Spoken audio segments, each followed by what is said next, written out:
மருமகளுக்கு சுடிதார். வெகு நாட்களுக்கு பிறகு இன்று மீண்டும் ஜவுளி கடைக்கு போக வேண்டிய நிர்பந்தம். ஒவ்வொரு தடவை போய் ஜவுளிகை வாங்கி வந்ததும் இனி அந்த பக்கம் போகவே கூடாது என்று சபதம் செய்து கொள்வேன்.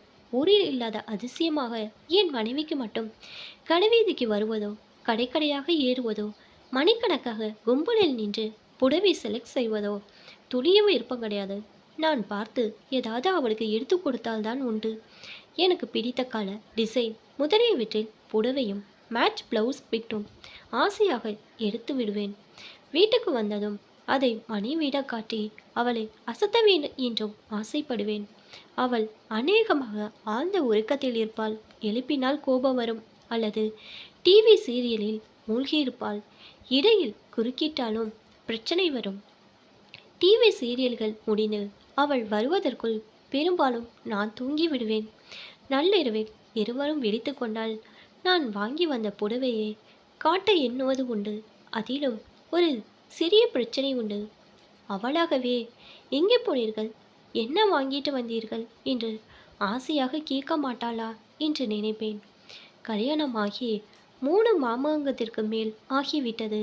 அந்த நாள் முதல் இந்த நாள் வரை அதுபோல் எதுவும் கேட்டதே கிடையாதே. இன்று மட்டும் புதிதாக கேட்டுவிடப் போகிறாளா என்ன என்று என்னை நானே சமாதானம் செய்து கொண்டு புடவை வாங்கி வந்த விஷயத்தை மெதுவாக எடுத்துரைப்பேன். இப்போ எதுக்கு புடவை? வீட்டில்தான் நிறைய புடவைகள் பிரித்து கட்டிக்கொள்ளாமல் புதிதாக இருக்கின்றன என்பாள். எதற்கும் ஆசைப்பட மாட்டாள், அவஸ்தை கொடுக்க மாட்டாள். ஒரு விதத்தில் நான் அதிர்ஷ்டசாலி என்றுதான் சொல்ல வேண்டும். இன்னும் 4 நாட்களில் நமக்கு திருமண நாள் வருகிறதே, அதற்காக தான் என்பேன். அதை காதில் வாங்கி கொண்டாலோ என்னவோ மீண்டும் உறக்கத்தில் ஆழ்ந்துவிட்டதாக அறிந்து கொள்வேன். சமயத்தில் வாங்கி வந்த புடவையை அவள் பார்த்துவிடும் வாய்ப்பு ஏற்பட்டால், நன்றாக இருக்கிறது, எனக்கு ரொம்பவும் பிடித்து உள்ளது என்று ஒரு முறையேனும் வாய் தவறியும் சொல்லிவிடாமல் சர்வ ஜாக்கிரதையாக இருந்து விடுவாள். மின் விளக்கு வெளிச்சத்திலும் சூரிய வெளிச்சத்திலும் பலமுறை பார்த்துவிட்டு அதை ஒரு ஓரமாக அலட்சியமாக வைத்துவிட்டு, எந்த கடையில் வாங்கினீர்கள், என்ன விலை என்பதை தெரிந்து கொண்டு பில் இருக்கிறதா, அது பத்திரமாக இருக்கட்டும், தேவைப்பட்டால் இதை கொடுத்துவிட்டு வேறு புழுவை மாற்று வாங்கி வந்து விடலாம் என்பாள். திரும்ப திரும்ப இந்த பச்சையும் நீளம்தான் அமைகிறது என்றும் சொல்வது உண்டு. கண்ணை பறிப்பது போல உடம்பு பூராவும் பளபளவென்று ஜரிகையும் உள்ளதே, இதெல்லாம் சிறுசுகள் கட்டி கொள்ளலாம். நான் கட்டி கொண்டால் நன்றாக இருக்காது.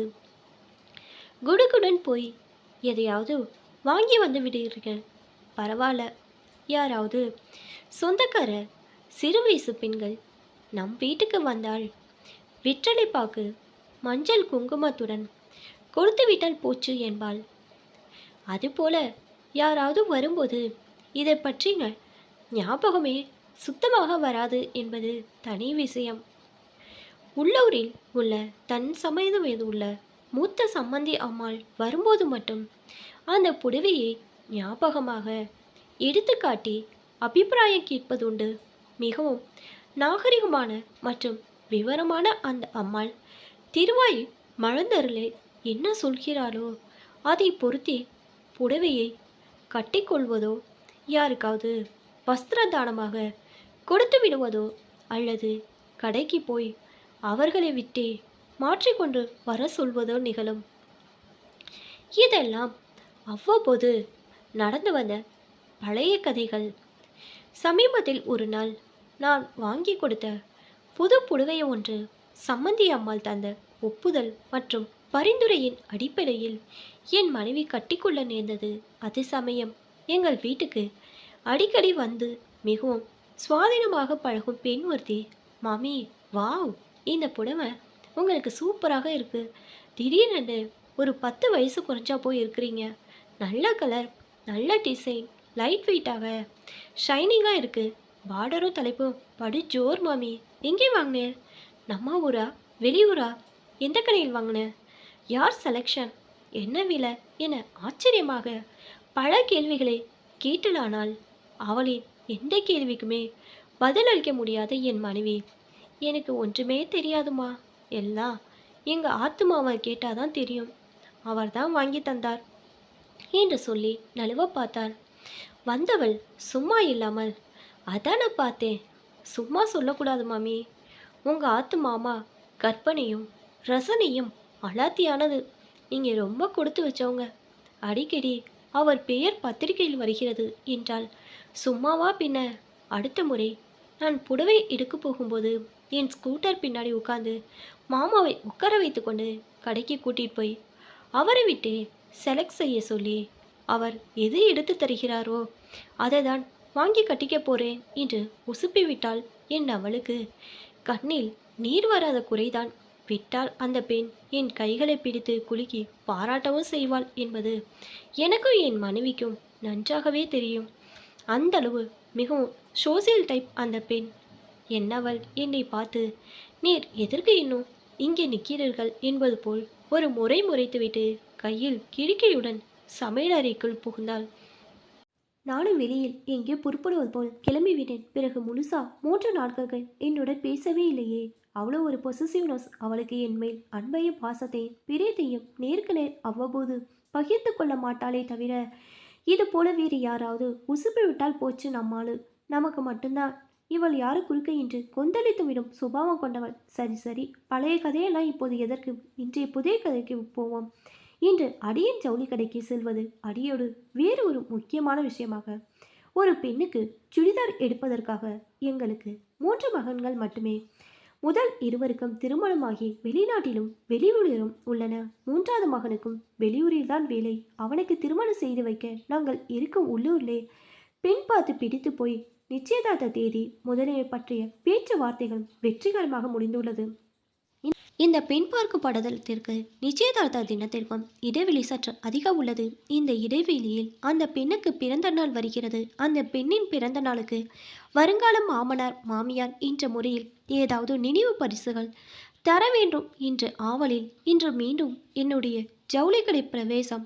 கல்லூரி படிப்பை சமீபத்தில் முடித்த இளம் வயது பெண்தானே, நல்ல சுடிதார் ஒன்று வாங்கி கொடுப்போம். பிறகு வயதானால் எவ்வளவோ புடவைகள் கட்டிக்கொள்ளும் வாய்ப்புகள் கிடைக்குமே என்று நினைத்து ரெடிமேட் சுடிதார்கள் விற்கும் பிரபல ஜவுளி கடைக்குள் நான் இப்போது நுழைகிறேன். நான் உள்ளே நுழைந்த அது திருச்சியிலே மிகப்பெரிய ஜவுளி கடல். கண்ணை கவரும் ரெடிமேட் ஆடைகள் பகலா இரவா என பிரமிக்க வைக்கும் மின் விளக்குகள் ஜொலிக்கின்றன. முழுவதும் குளுகுளவென்று சில்லிட்டு போக வைக்கும் ஏசி கட்டடம். கடையின் உள்ளே நுழையும் போதே வருவோர் தலையில் ஏற்கனவே நமக்குள்ள ஒரு சில முடிகளை பறக்க செய்யும் புயலென செல்காற்று வேகமாக அடிக்கைப்படி ஒரு சிறப்பு ஏற்பாடு. வேறு கடைகளுக்கு போய்விடாமல் இங்கேயே இந்த கடையிலேயே நாம் ஜவுளிகள் வாங்கிவிட வேண்டும் என்றும் பிரைன் வாஷ் செய்வதற்காகவே இது போல வைத்திருப்பார்களோ என்னவோ. எங்கு பார்த்தாலும் ஜவுளி வாங்க வந்துள்ள மக்கள் கூட்டம்.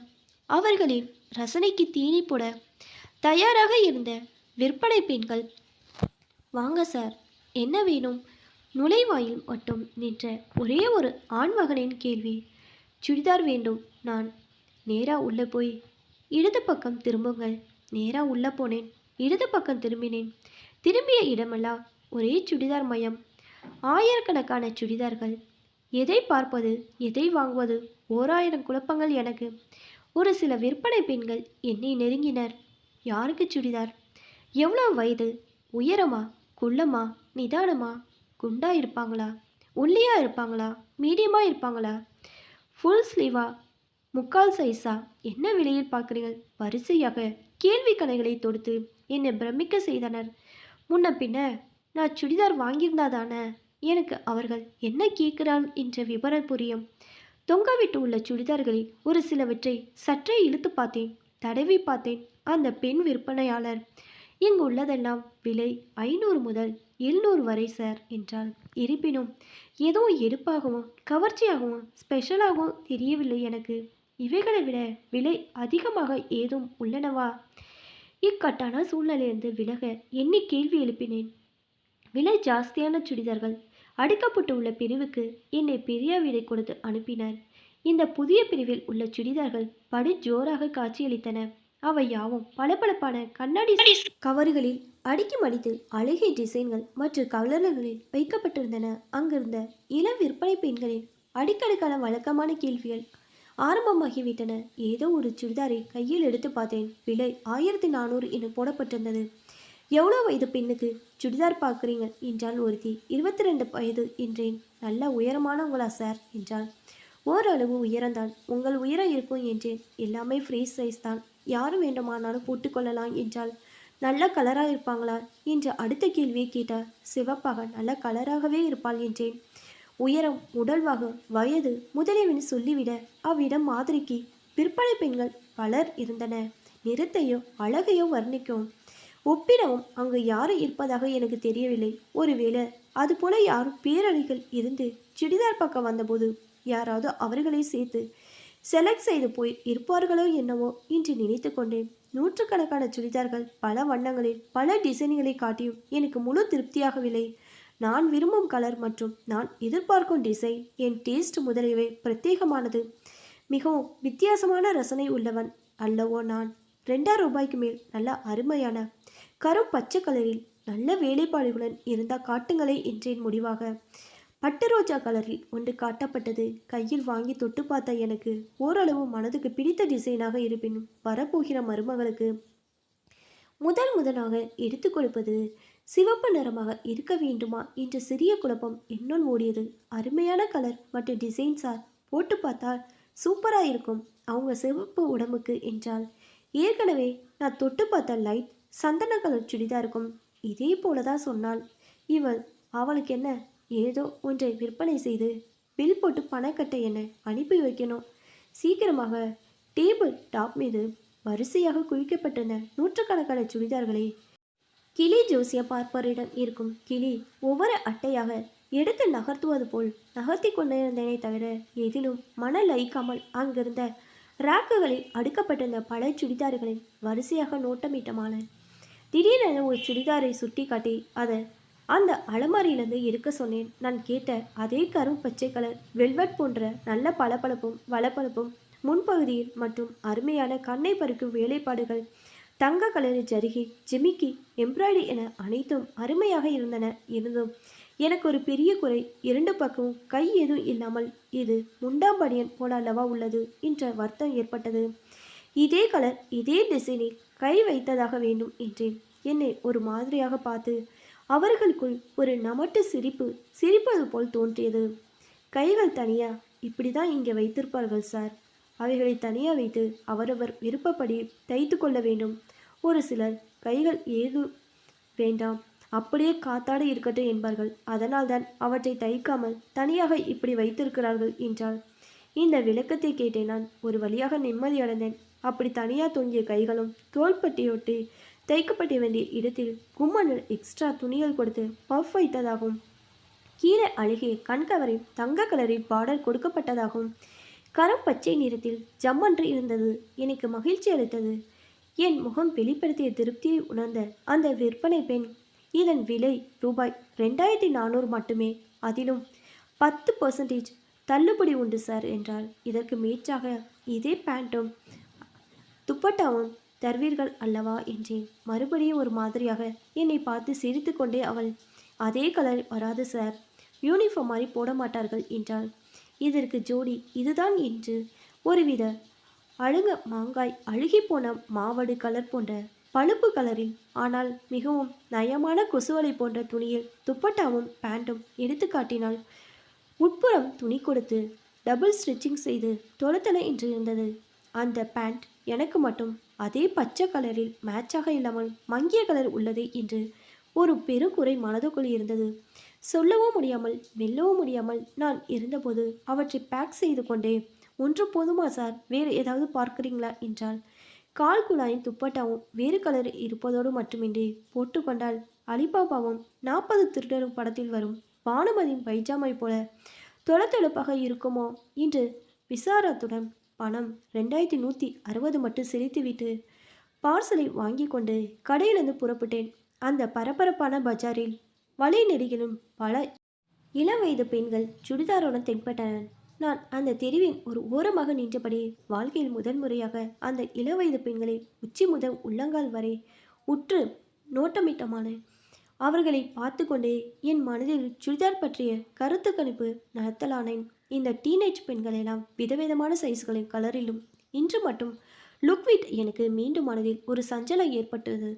தவறாக நினைத்து விடாதீர்கள். நான் வாங்கியுள்ள சுடிதார் செட்டில் சுடிதார் ஒரு கலரும் கால் குழாய் வேறு கலருமாக இருப்பதாலும் அதுவும் ஆஃப் ஸ்லீவ்க்கு தொடை வரை உள்ள மாடலாக இருப்பதாலும் அது இன்றைய நவநாகரிக பெண்கள் உபயோகிக்கக்கூடிய ஃபேஷன் தானா என்பதுதான் என் சஞ்சலமும் சந்தேகமும். இதுபோல் சுமார் 1 மணி நேரத்துக்கும் மேல் சுடிதார் அணிந்த பல பெண்களை பட வடிவங்களிலும் பல்வேறு ஆடைகளிலும் கண்குளிர தரிசித்து வந்த நான் இனிமேல் சுடிதார் அணிந்த எந்த பெண்ணையும் பார்த்து மனதை சஞ்சலப்படுத்திக் கொள்ளக்கூடாது என்ற முடிவுடன் மலைவாசல் பிள்ளையாரை வேண்டிக் கொண்டு ஒரு ஆட்டோவை பிடித்து என் வீடு நோக்கி புறப்பட்டேன். ஆட்டோவில் வரும்போது 1000 எண்ணங்கள் அலைமோதின.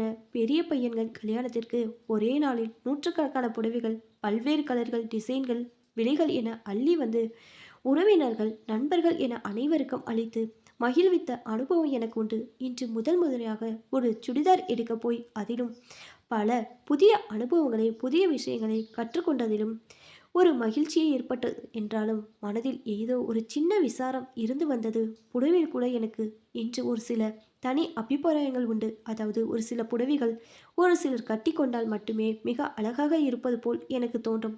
ஒரு சில புடவைகள் புடவைக்கடை வாசலிலே உள்ள பொம்மைக்கு கட்டினால் மட்டுமே ஆடாமல் வெகு அழகாக இருக்க போல் அவ்வப்போது நினைத்து கொள்வேன். இவ்வாறான பல நினைவுகளுடன் வந்த என்னை ஆட்டோக்காரன் என் வீட்டு வாசலில் அடுத்த சடன் பிரேக் நிகழ்காலத்திற்கு மீண்டு வந்தது. ஆட்டோக்காரருக்கு பணம் கொடுத்து நன்றி சொல்லிவிட்டு நான் என் வீட்டை அடைந்தேன். வழக்கம் போலவே எங்கே போனீங்க, என்ன வாங்கி வந்தீர்கள் எனும் எதுவும் கேட்காவிட்டாலும் நானே சுடிதார் பிடித்து என் மனைவியிடம் நீட்டினேன். வாங்கி பார்த்தவள் அதிசயமாக ஒரு சின்ன புன்னகை புரிந்தாள். நீ ஒரு முறை இந்த சுடிதாரை அணிந்து பார்த்து சைஸ் ஓரளவுக்கு அவளுக்கு சரியா இருக்குமா என்று சொல்கிறாயா என்று கேட்டு என்னுடைய வெகுநாள் ஆவலை மெதுவாக வெளிப்படுத்தலானேன். எல்லாம் அந்த பொண்ணுக்கு சரியாக தான் இருக்கும். பேசாமல் கசங்காமல் கொள்ளாமல் அப்படியே அந்த அட்டைப்பெட்டியில் போட்டு பத்திரமா வைங்க என்று சொல்லிவிட்டு ஓடிக்கொடுந்த கிரைண்டரில் கையை விட்டு இட்லி மாவை தன் விரல்களால் எடுத்து பதம் பார்க்க ஆரம்பித்து விட்டாள். அடிக்கடி ஏற்பட்டு வரும் மின்தடை இப்போது ஏற்படாமல் அந்த கிரைண்டர் தொடர்ந்து ஓடியதில் எனக்கு சற்றே எரிச்சல் ஏற்பட்டது.